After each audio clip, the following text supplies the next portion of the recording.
Many times when somebody has reached a certain level of success or accomplished so much at such a young age, it's easy for them to forget who they really are and where they've come from.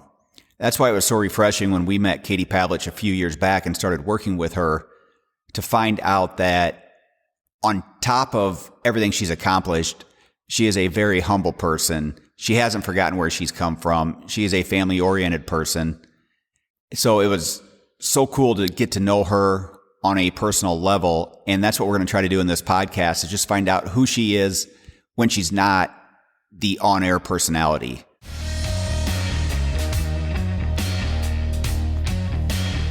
This is the No Excuse to Miss podcast. Welcome to the No Excuse to Miss podcast. I'm your host, Scott Volkortson. This week, we get to sit down with our longtime friend, Katie Pavlich. Katie is an author, the editor for Town Hall, a Fox News contributor, and a guest host on Fox News Primetime, The Ingram Angle, Hannity, Fox and Friends, and The Five. To say she's accomplished a lot for a young age would be an understatement, but that's what she's done. Welcome to the show, Katie. How are you? I'm great, Scott. It's great to be in Iowa. Amazing. We are lucky to have you. Thank you guys for taking time out of your busy schedules to come visit us. I love driving across this morning, seeing all the farmland and regular middle America. It's just so refreshing. So it's good. It's good to be here in your new space as well. Last time we were here, you didn't have this amazing party space here. So this is something new, and it's something we're pretty proud of and excited about. Yeah, you should be. It's really, really cool. Overwhelming, actually. It's really spectacular. Awesome design. So I'm grateful to be here. Thanks for having me. Thank you for coming. I'm excited about doing this and excited about what we're going to be doing today with grilling later, doing the flip-flop method. Yeah, I mean, when you said, will you come out and shoot guns and hang out with the crew and grill some legs, I thought, hey, that's not a bad weekend. So sure, absolutely. So it should be fun. Well, let's start. Can you give us a little bit of background of just how you got into journalism and, a little bit of your family history background, and we'll start there. Yeah. So I guess how I got into political journalism is, as a kid, I was always kind of around the ideas of politics, and my parents were involved and plugged in because they were small business owners in the town I grew up in Arizona, and it was just kind of something that I was always around. It wasn't that they sat down and was taught necessarily about media or politics or anything like that. It just was kind of in our aura of everyday kitchen table conversation, as you would say. And when I was 6 years old, I wrote a letter to Bill Clinton about how it was unfair that he was spending our money and that we didn't get to spend his money. And you were six? And I was 6. And I got a letter back from him, talking about the way taxes work and all that kind of thing, and people paying their fair share. So I was obviously plugged in. And when I was in college, I really enjoyed my debate classes and thought that I might be interested in going to law school. I went to college.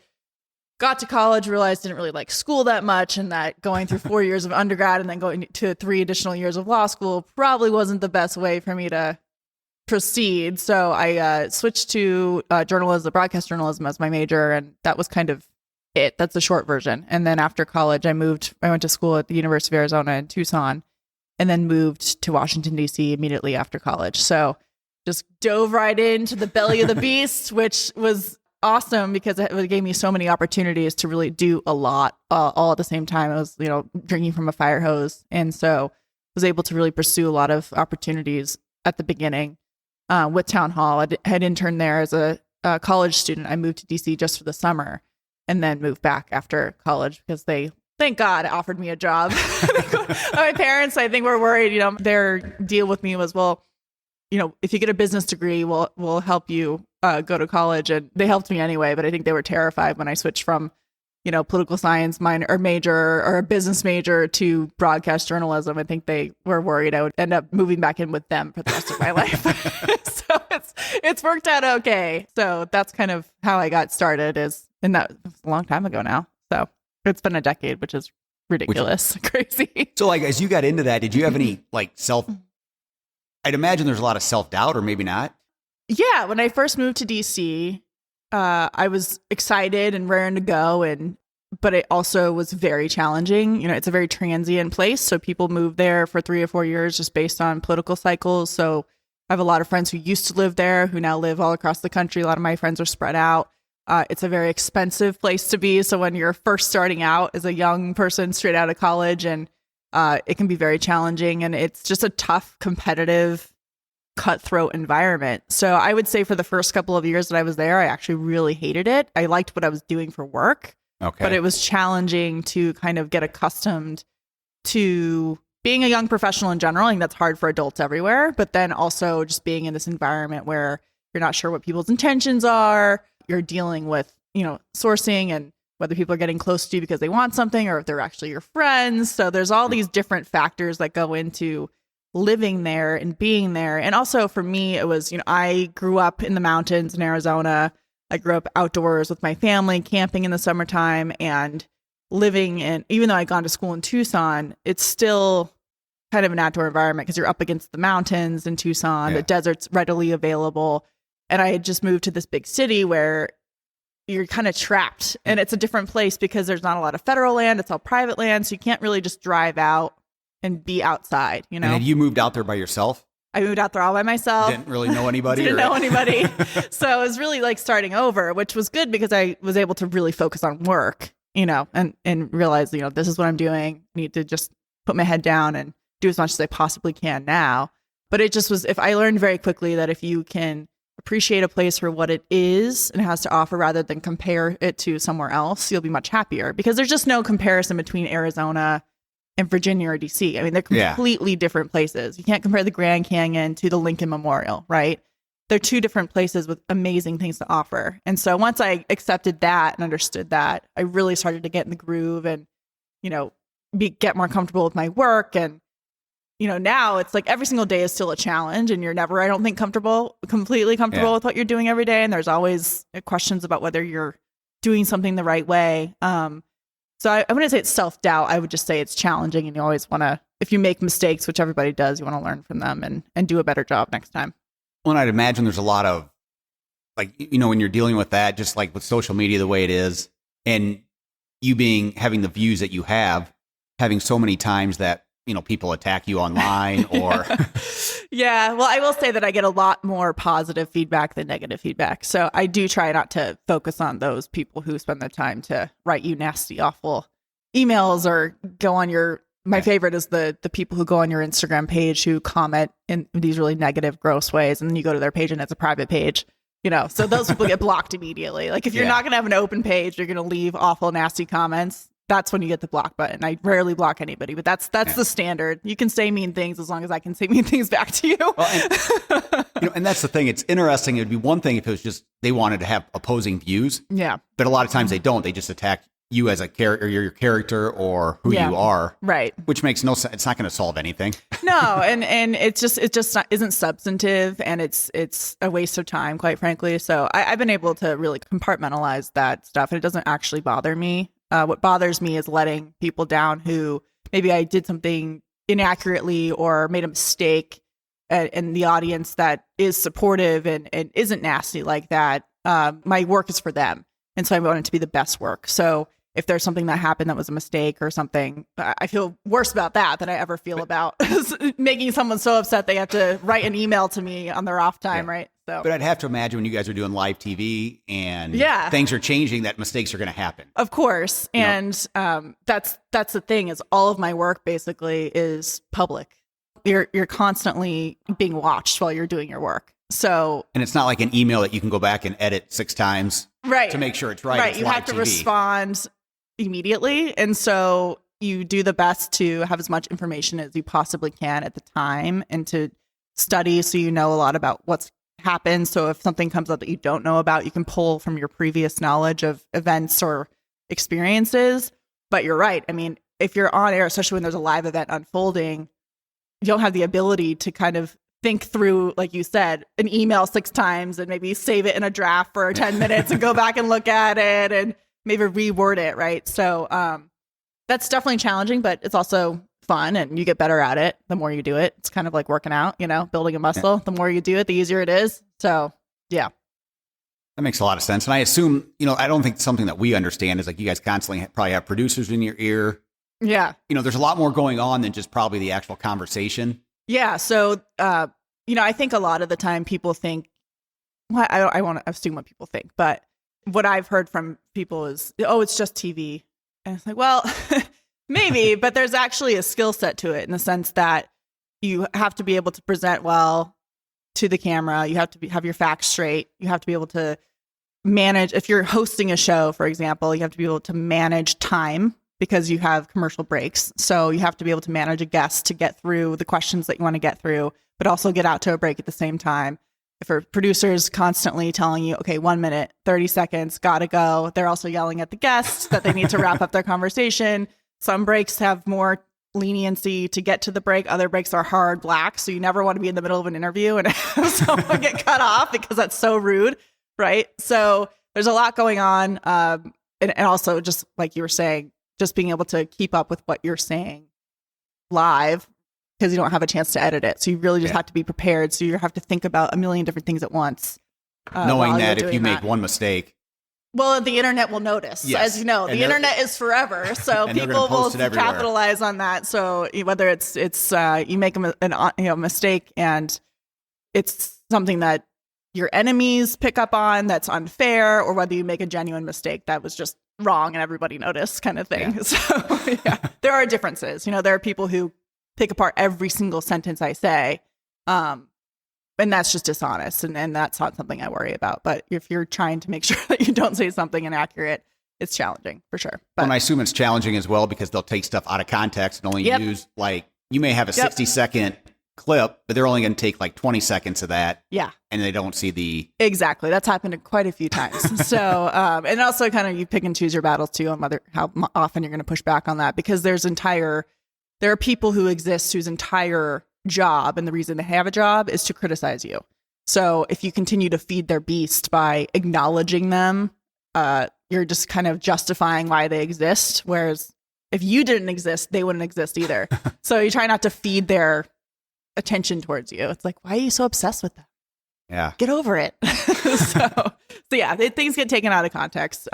But that's why with what I do, I try to do the opposite. Because if you're on the receiving end of taking things out of context, it feels really frustrating. So I try not to do that to other people. Speaking of that, along those lines, something I want to ask you too is, so it seems like right now we're at the most divisive, at least in my lifetime, the most divisive point that I can ever remember it. Yeah. How do we get past that? Or in your opinion, what's the catalyst to I don't exactly know. Because I think you're right. I mean, sometimes I ask myself this question too, where I think, am I just overreacting? You always hear this is the worst it's ever been. And then you look back in history and it's like, well, there's some situations that have been worse, or maybe there's just a different context to where we are now. But we are in this era where you say one thing and you have a mob on the internet that comes after you or a company, for example. And it can be something that you said 10 years ago or 20 years ago, or something that maybe you never said. And you have to end up trying to explain that you never said it or it was taken out of context. And you're chasing the story to try and correct the record when the lie has been told 1,000 times because of the internet, right? I think that has a lot to do with it. I think that like I was saying, there are entire industries and people whose entire purpose in life is to destroy others. And until we ignore them and put their efforts to the side and just, kind of delegitimize them, I think that will continue.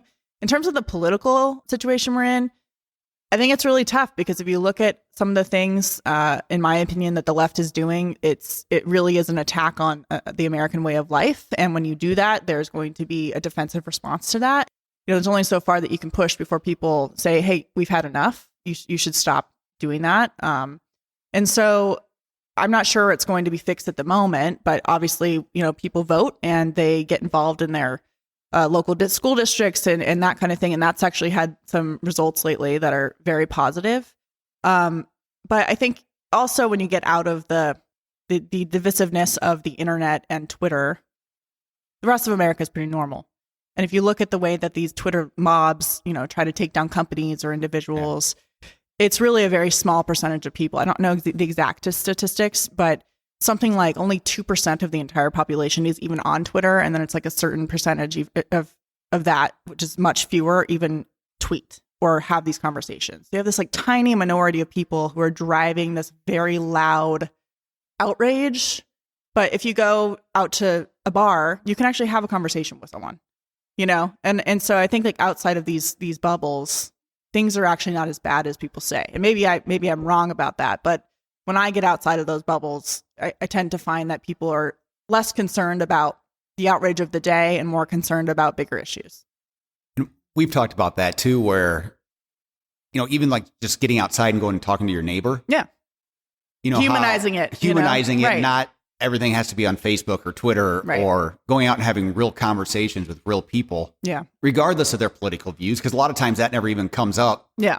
If you're out talking to your neighbor. Well, and I think the era of social media defines everyone by their politics. And I don't think people live their lives that way. I do think that people have a certain set of principles that if you then drill down on them may fall on one side of the political aisle or the other. But generally, I think that people, you know, want to get along with their neighbors. They don't want to be fighting with everybody. They don't make money by fighting with others. They'd rather get along because it's better for everybody. So, yeah. But then I also think that there are certain fights that are being taken to people that they have to respond to. And I think for the most part, most people are good. Yeah. And they want the best for their neighbors, for their families, obviously. You know, but you said something before, how a lot of times we're reactive to what happens. And that happens in our industry, in the firearms industry. Mm-hmm. Right. I think a lot of our failures in that is we are always on the defensive and defending points that may not matter in the grand scheme of things. Yeah. Well, I think in the firearms industry with the communication and the narrative, as you said, it's always a response and a defense. And in that response, you end up repeating the false accusation that is made against the industry and whatever reason. So it's kind of like when someone calls you a racist and you have to say like, I'm not a racist. And then you kind of like lost the argument a little bit because you're repeating the false claim. Right. So when an accusation is made against the firearms industry, I feel like the false claim is repeated in a defense rather than kind of getting ahead of it. But I do think, as we've seen over the last 2 years with this record number of new people buying firearms with the most diverse population, that's kind of gone away. That's really the offensive. It's not necessarily a communications issue. It's a real tangible response to that. And so I think that when those attacks are made, they just fall apart based on who the industry is made up of now. I mean, it's not the typical narrative that they want. It's everybody. And we've seen that play out, especially over the last 2 years with 10 million new gun owners. Yeah. And so what are you going to do? Like say that those 10 million gun owners who are diverse from different backgrounds from all over the country, you know, they're part of this false narrative. I mean, it just isn't true. And it's insulting to this new group of people who then look at it and go, well, I'm part of this industry now. And I reject and resent that classification that they're trying to make for political reasons or to gain power in some way. Well, and I think that's where we've talked a lot internally about with these 10 million new gun owners, you know, we need to make sure that our industry as a whole retains them. You know, obviously we may not retain all 10 million, but how do we turn those 10 million that bought maybe out of fear into gun enthusiasts? Right. You know, teach them the fun of going to the range. You know, we've talked in the past about how, when you go back to Arizona, you'll go to the range with your family. And you said you've always done that. If I'm correct, you have done that since you were young, correct? Yeah.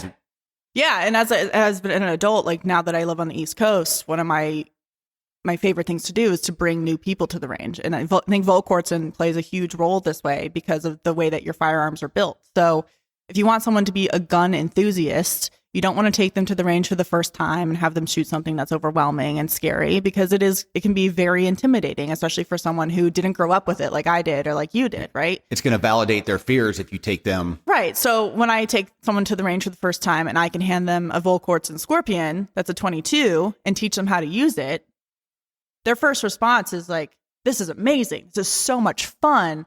How can I do this more often? And then they can kind of build their way up to maybe a higher caliber with a different company. But that's what they're starting on. And so it makes them excited to be there. It's not a scary process anymore. And it makes them want to explore other aspects of the industry. And so that's something that I think has been really helpful, is to teach people and start them on a 22 make it fun. And then they can decide what's best for them in terms of pursuing other, methods of shooting. I grew up hunting with my dad.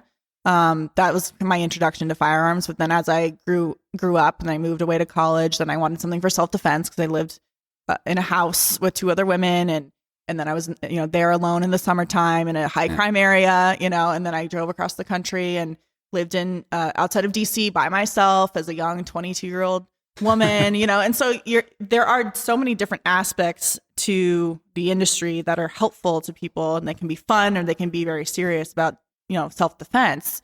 But if you can introduce someone for the first time and make it enjoyable, they're far more likely to stay. And I always talk about set them up for success. Exactly. Absolutely. I think too many times when people take new people to the range, they try to make it too much about what they already know. Yeah. Instead of just making that person comfortable and showing them just what they need to know and set them up for success. Like, don't start them on the 50 cal, guys. No. It's not going to go well for them. No. It's a little too much. So, so like you're totally right. Making those people feel comfortable, setting them up for success and showing them that it doesn't have to be this intimidating thing that it's constantly, a scary situation. It's actually a very fun, enjoyable experience that requires a lot of respect. And I think people really enjoy that. And it's challenging as well. You take someone to the range for the first time and, they want to hit the target. And then if they don't, they want to try again. And so that's exciting too. It's a self-fulfilling. And then when they finally do hit the target, you'll see that smile. Yeah. And then they just want to come back again. Like, how many people text me saying, when can we go shooting? I'm like, when we can find some ammo. That's when we'll go shooting. Which hopefully that is starting to come back a little bit now. Yeah, hopefully. But that's been an issue. Yes.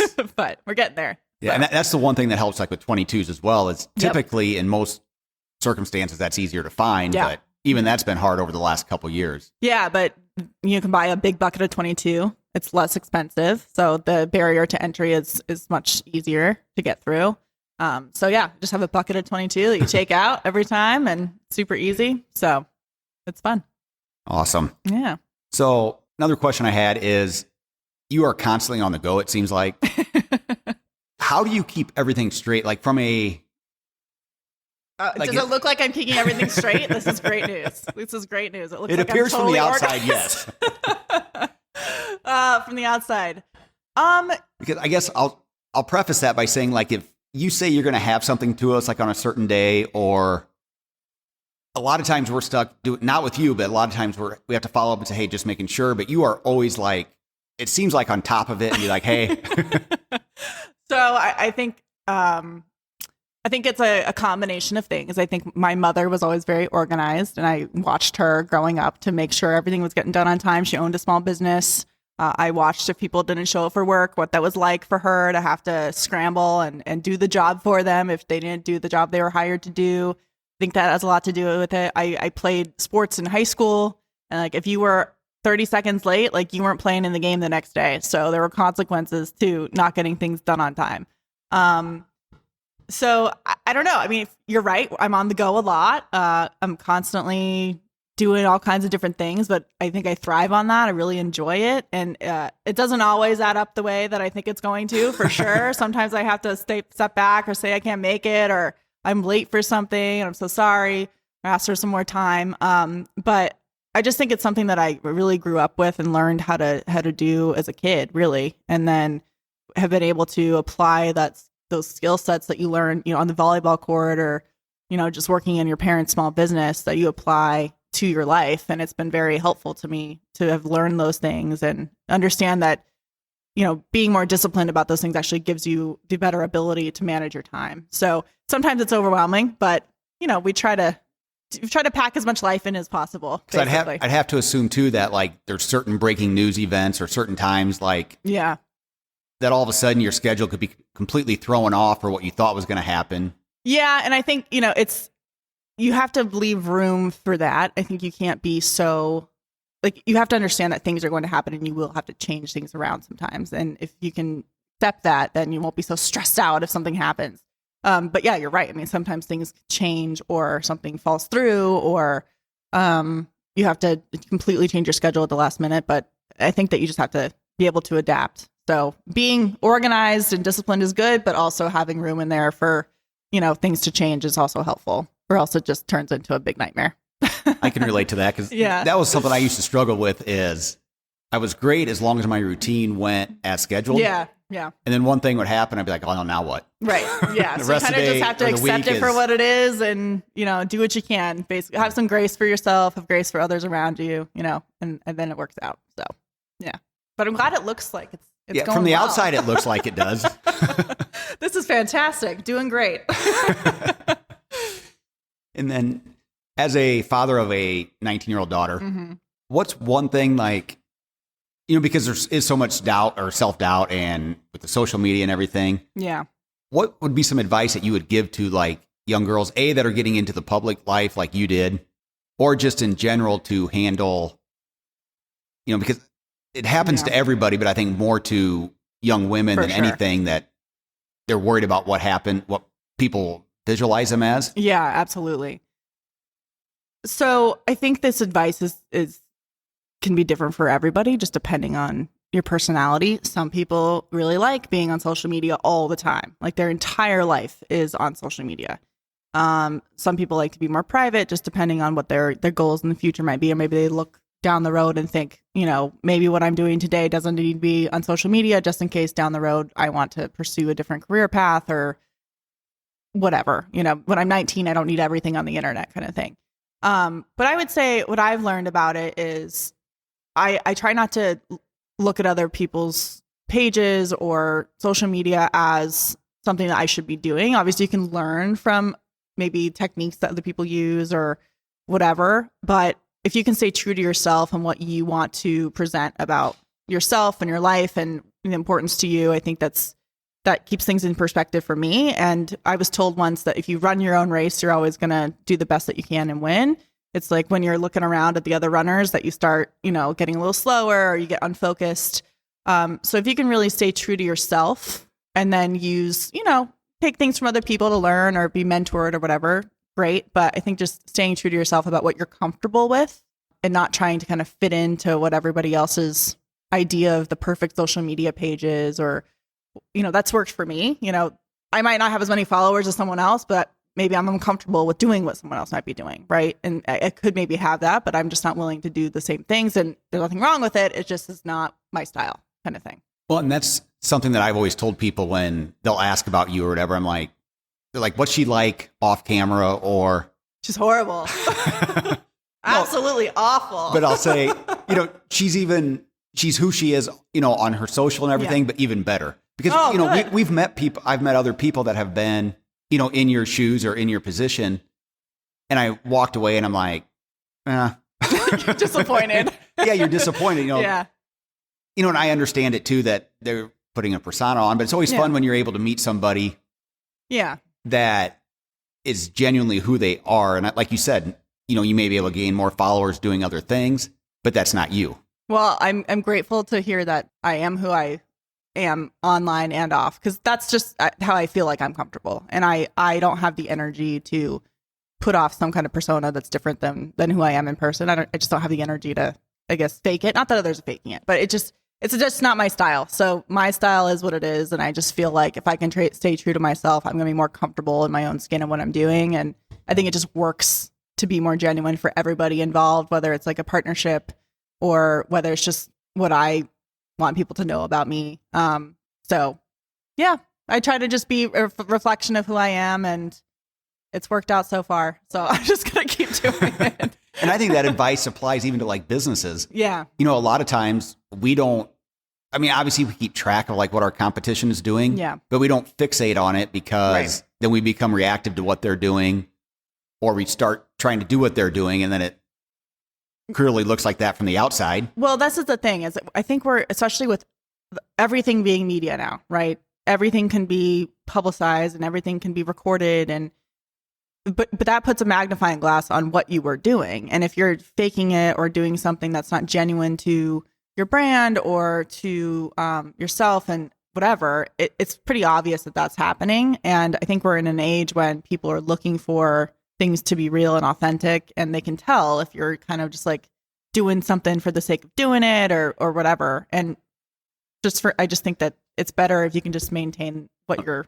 Well, I think you can fake it for a time, right? But at some point, you will be eventually. exposed. And I've always told myself too, like, I want to be the little black dress, not like the fad of the season on the runway, you know? And so if it takes me a little longer to maybe meet a goal, but I get to stay true to myself and get there a little bit slower, fine. Like, I'm okay with that. But I would rather have some longevity instead of being like, you know, on top of the world and then just completely come crashing down. So try to like brace yourself, you know, have some principles and stay true to yourself as you go along. So like, speaking of longevity, what are some of your long-term goals? Like, no, I don't know. Don't know. Just keep doing. I mean, but it sounds like you thoroughly enjoy what you're doing. So it's funny because sometimes I'm like, I love everything I'm doing, and then other times I want to move to a ranch in Montana. So eventually, maybe that's the long-term goal. No, I really love what I'm doing, and if you would ask me 10 years ago what my 10-year plan was, I would have never thought that this is where I would want to be. And I've always had the attitude of, you know, always climbing up and doing better and not being comfortable on a plateau, but also taking opportunities as they come. So I don't ever want to be so focused on one thing that I'm missing everything else that I could be doing as well. And so I really like what I'm doing right now. And, you know, we'll see. I probably should write another book. It's just that I have more going on now than I used to when I did my first 2 books. So I don't have as much time to do that, but definitely want to write another book as a goal. But I really enjoy what I'm doing now, like analyzing the news, writing about the news, reporting on the news, being involved in the firearms industry, being involved in a couple of different things, you know, having some outside stuff too, and just staying true to, you know, what I care about in terms of the direction of the country and that kind of thing. So those, I guess, are my goals, is just to take opportunities as they come and to continue growing and managing my team at Town Hall and watching them grow. I mean, that's been really rewarding, is to, you know, help people pursue what they want to, you know, be good at and what their goals are. I mean, that's extremely rewarding to me, is to kind of help with that leadership aspect of things and helping other people kind of reach their potential. So yeah, right now, just moving along. you know, we haven't even touched on that, but yeah, the 2 books that you wrote were, the second one, you know, it's funny how we look back at that now. Yeah. And the whole Fast and Furious thing, and, you know, like, how can that stuff happen? Then you see what's going on now. You're like, I well, know. It's incredible. Yeah. Well, that first book that I wrote on Fast and Furious, really, you know, when you keep moving through time and what's happening in DC, it's like, of course this is happening because this happened before. And if you see it, you know, it just, when you think that things can't be as crazy as they are, this would never happen. It's like, but it has happened, and they are capable of doing things like this. How long ago was that you wrote that book? About 8 years ago. 8 years long ago. time ago. Yep. And I would assume at that time, a lot of like people that read it or even heard about it are probably like, oh, that's just some conspiracy theory. But now 10 years later or 8 years later, seeing how crazy everything is, they're probably like, there's probably a lot more merit to that than. Yeah. And I mean, there was documentation. There was so much that went on with, and for people who are listening who aren't familiar, Operation Fast and Furious was done under the Obama Justice Department, and they flooded Mexico with a bunch of AK-47s and 50 caliber rifles and forced American gun dealers to sell them to people who they knew were trafficking them to cartels. And they ended up killing Border Patrol agent Brian Terry using one of those firearms. And that's when the scandal really started to break. And it took whistleblowers with, you know, real whistleblowers within ATF to come out and talk about it. And at the time it was like, it just seems so stupid to knowingly give thousands of what they call assault rifles to narco terrorists in Mexico who are obviously using them to kill people. With no way to track them. No way to track them. And so, and then when you look at the emails of them talking about wanting a new reporting measure for rifles in Arizona and a new federal reporting measure and rule through ATF, and they were using this as an excuse to implement more gun control on dealers and using dealers as a you know, putting them in a position where they had to choose between their license or working with ATF on this so-called project, and they were lied to. So long story short is, you know, it sounds crazy, but when you actually have emails and documentation and you know this is happening and you write it all down, you know, it happened. And the most frustrating part, and we see this a lot now, is the lack of accountability for when these horrific situations happen. These people who are in charge get promoted, and the agents on the ground who are blowing the whistle on what was happening are the ones who get punished, right? And so I think that that's still going on, whether it's ATF or the Pentagon, for example. That's very, very frustrating. But that was different in the sense, that book, because we didn't have as much social media and the ability to really highlight a story like that. Now it's more difficult for people to get away with it because we have so many more avenues of publishing information. And I think people in general have just become much more accustomed to questioning everything that's going on. Exactly. After, especially after the last 2 years where they keep changing every single rule. Right.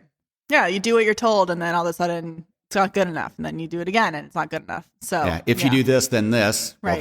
well, we were just kidding. Yeah. Right. Just kidding. And then they never explain you actually got to do this. Yeah, exactly. So the pandemic has certainly opened up that door for sure.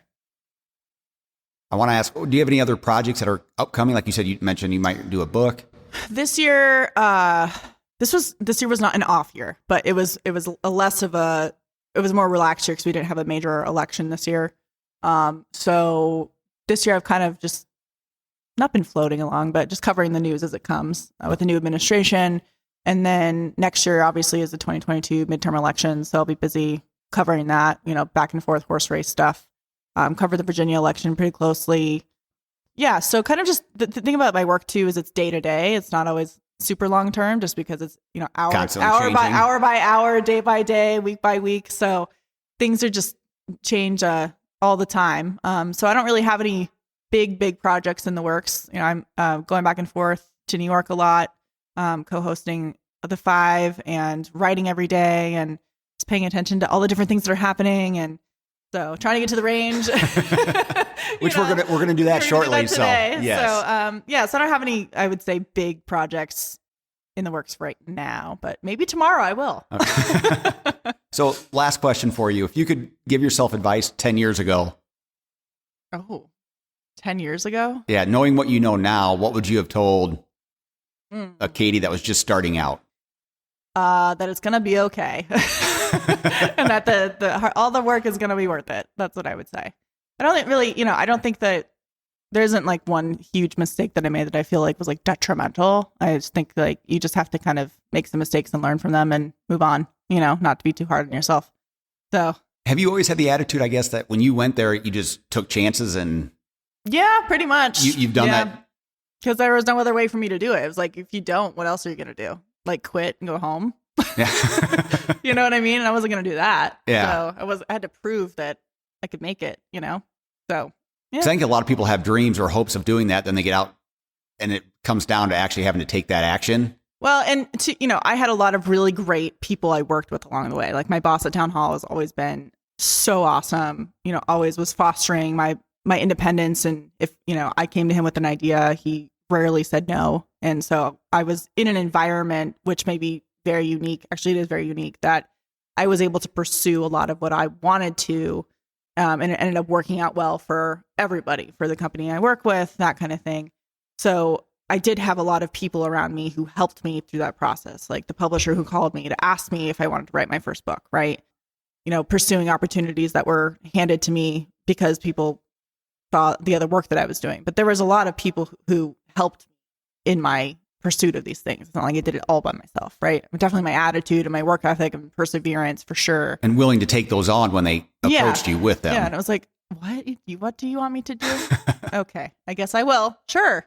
So saying yes to a lot of things, especially when you're just starting out in a place like DC, is the best thing you can do as a young person because, what do you have to lose? Like, you should just dive in and do as much as you possibly can early on. And that can lead to so many different opportunities down the road. So saying yes a lot is good. That's great advice. So speaking of the range, I think that's where we're headed. Thank goodness. Hopefully we don't freeze, but yeah. I brought a jacket and a hat, so I think I'll be okay. Well, I want to thank you again for taking the time, coming to Iowa. Yeah, I'm hanging so out. We're going to have fun. Yeah. The flip-flop guy's here. The flip-flop guy's here. Yeah, he's going to teach me how to grill some legs. Your husband seems a little worried about that, but well, he should be. Yeah, he'll probably end up taking over, which is a good thing for everybody's sake. So. It'll be fun. Trust me, I've had it. It's excellent. We will. Awesome. It'll be a fun night. So thanks for inviting me. I love your new space. We're grateful to be out here at Full Courts Inn for the weekend. So thank you.